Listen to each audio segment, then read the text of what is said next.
ये जो मैं आज आपको अमल बताने जा रहा हूँ, ये आप इससे मुवक्किल हाजिर कर सकते हैं। मुवक्किल आपका दोस्त बन जाता है।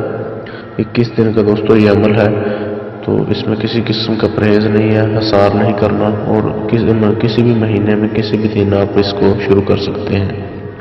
दोस्तों अमल यह है कि सूरत यूसुफ कुरान पाक में मौजूद है।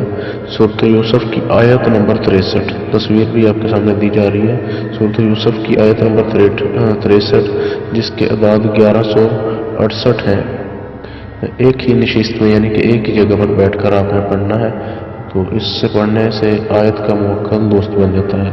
21 दिन पढ़ना है दोस्तों। इसका पढ़ने का जो सही टाइम है रात को इशा की नमाज के बाद है।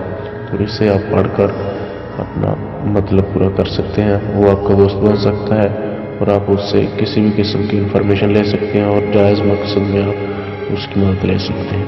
Thank you for watching.